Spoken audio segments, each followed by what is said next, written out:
দেখো চৌবাচ্চার আরো একটি অঙ্ক, যে দুটি নল দ্বারা একটি চৌবাচ্চা 8 মিনিটে পূর্ণ করা যায়, কিন্তু 6 মিনিট পরে প্রথম নলটি বন্ধ করে দেওয়া হলো। বন্ধ করে দেওয়ায় আরো 6 মিনিট লাগলো চৌবাচ্চাটি পূর্ণ হতে। তাহলে দ্বিতীয় নল দ্বারা এককভাবে চৌবাচ্চাটি কতক্ষণে পূর্ণ করা যাবে? এই হচ্ছে আমাদের অঙ্কটা। তাহলে দুটো নল 8 মিনিট কিন্তু চলেছিল, সেই 8 মিনিটে কত অংশ পূর্ণ হয় আমরা সেটা আগে দেখে নেব। তাহলে দেখো যে দুটি নল দ্বারা 8 মিনিটে পূর্ণ হয় একটি চৌবাচ্চা। দুটি নল দ্বারা 8 মিনিটে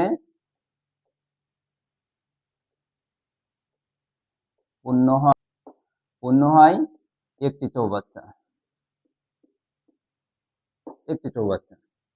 তাহলে দুটি নল দ্বারা 1 মিনিটে পূর্ণ হয় সমান সমান কত? কত দেখো সবসময় এই মাথায় যেটা থাকে সেটা কি আগে বসে, আর এই উপরে বসে, আর এই মাথায় যেটা থাকে সেটা নিচে বসে। তাহলে দুটি নল দ্বারা 6 মিনিট কিন্তু দুটি নল চলেছিল। তাহলে আমরা সেই দুটি নল দ্বারা 6 মিনিটে কত অংশ পূর্ণ হয় তাই কিন্তু আমরা বের করতে চাচ্ছি।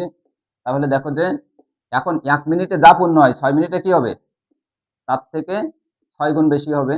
তাহলে কাটাকাটি করলে কি হয় দেখো, 2 দিয়ে কাটাকাটি করলে 3, আর এটা 4, সমান সমান 3/4 অংশ। এই যে দুটি নল দ্বারা পানি উঠেছিল কতটুকু? দুটি নল দ্বারা পানি উঠেছিল কিন্তু 3/4 অংশ। এখন কতটুকু বাকি আছে আমরা সেটা বের করি। তাহলে বাকি থাকে সমান সমান 1 মাইনাস 3/4। তাহলে এখন লসাগু কত হচ্ছে দেখো, নিশ্চয় 4 লসাগু হচ্ছে। তাহলে 4 মাইনাস 3 সমান সমান 1/4 অংশ। তাহলে দেখো যে আরো 6 মিনিট সময় কিন্তু বেশি লেগেছিল। তাহলে দ্বিতীয় নল দ্বারা 1/4 অংশ পানি উঠতে কিন্তু 6 মিনিট সময় লেগেছিল। তাহলে দেখো দ্বিতীয় নল দ্বারা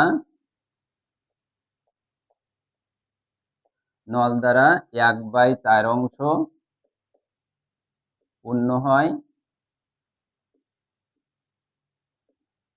হয় সমান সমান কয় মিনিটে?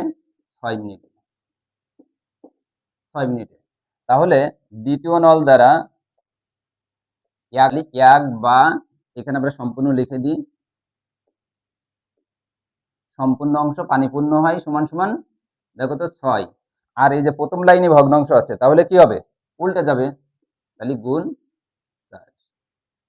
4/1 সমান সমান কি দেখো 24 মিনিট কিন্তু সময় লাগবে। অর্থাৎ এই দ্বিতীয় নলটা দ্বারা যদি এককভাবে পানি উঠানো হয় তাহলে কয় মিনিট সময় লাগবে?